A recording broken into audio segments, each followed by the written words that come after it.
Hello, ನಮಸ್ಕಾರ. Good afternoon. ನನಗೆ ಮನೆ ಕೆಲಸಕ್ಕೆ ಒಂದು ಲೇಡಿ ಬೇಕು. ಲೇಡಿ ಆದರೂ ಸರಿ, ಹುಡುಗಿ ಆದರೂ ಸರಿ, ಅಲ್ಲೇ ಇರೋದು. 15ರಿಂದ 16,000 ಸಂಬಳ ಇದೆ. ಇದು ಮನೆ ಕೆಲಸ ಅಂತಂದರೆ ಪಾತ್ರೆ ಎಲ್ಲ ಕೈಯಲ್ಲಿ ತೊಳೆಯೋಂಗಿಲ್ಲ, ಮಿಷಿನ್ ಇದೆ. ಡಿಶ್ ವಾಶು ಇದು ಮಿಷಿನ್ ಇದೆ. ಸೊ ಅದರಲ್ಲೇ ಪಾತ್ರೆ ಹಾಕ್ತಾರೆ, ಒರೆಸಿ ಎತ್ತಿಡಬೇಕು. ಬಟ್ಟೆ ವಾಷಿಂಗ್ ಮಿಷಿನ್ಗೆ ಹಾಕಬೇಕು. ನಿಮಗೆ ಸಪ್ರೇಟಾಗಿ ಮಲ್ಕೊಳೋಕ್ಕೆ ಮಂಚ, ರೂಮು, ರೆಸ್ಟ್ ರೂಮು ಎಲ್ಲ ಇದೆ. ತಿಂಗಳಿಗೆ 2 ರಜಾ ಇದೆ. 15ರಿಂದ 16,000 ಸಂಬಳ ಕೊಡ್ತಾರೆ. Food and accommodation.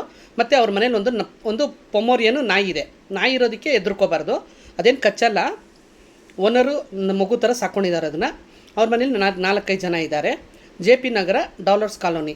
ಸೊ ಯಾರಿಗೆ ಇಂಟ್ರೆಸ್ಟ್ ಇದೆ ಅವ್ರ ನಂಬರ್ನ ಕಮೆಂಟ್ ಬಾಕ್ಸಲ್ಲಿ ಹಾಕಿ, ನಾನು ಅವ್ರಿಗೆ ಕಾಲ್ ಮಾಡ್ತೀನಿ. ಇದು ಇಮಿಡಿಯೇಟಾಗಿ ಬೇಕಾಗಿದೆ, ಒಂದು 2 ಡೇಸಲ್ಲಿ ಬೇಕು. ಒಬ್ಬರು ಕೆಲಸ ಮಾಡ್ತಿದ್ರು 1 ವಾರ, ಅವ್ರ ತಾಯಿ ಎಕ್ಸ್ಪೈರ್ಡ್ ಆಗಿಬಿಟ್ರು ಅಂತ ಹೊರಟೋಗಿದ್ದಾರೆ. ಸೊ ಅದಕ್ಕೆ ಇದು ರೀಪ್ಲೇಸ್ಮೆಂಟ್ ಬೇಕಾಗಿರೋದು ನನಗೆ. ಸೊ ಯಾರು ಬರ್ತೀರಾ ನನಗೆ ಇಮಿಡಿಯೇಟಾಗಿ ಇವತ್ತು ನಾಳೆನಲ್ಲಿ ಬರ್ತೀನಿ ಅಂದ್ರೂ ಓಕೆನೇ. ಕನ್ನಡದವರು, ಅವರು ಓನರ್ ಬಂದು ಕನ್ನಡದವರು, ಕನ್ನಡ ಮಾತಾಡಬೇಕು ಓನರ್ ಹತ್ರ. ಸೊ ಯಾರಿಗೆ ಇಂಟ್ರೆಸ್ಟ್ ಇದೆ ದಯವಿಟ್ಟು ನಿಮ್ಮ ನಂಬರ್ನ ಕಮೆಂಟ್ ಬಾಕ್ಸಲ್ಲಿ ಹಾಕಿ ನಾನು ಕಾಲ್ ಮಾಡಿ, ನಾನು ತೊಗೋತೀನಿ ಕೆಲಸಕ್ಕೆ. Thank you.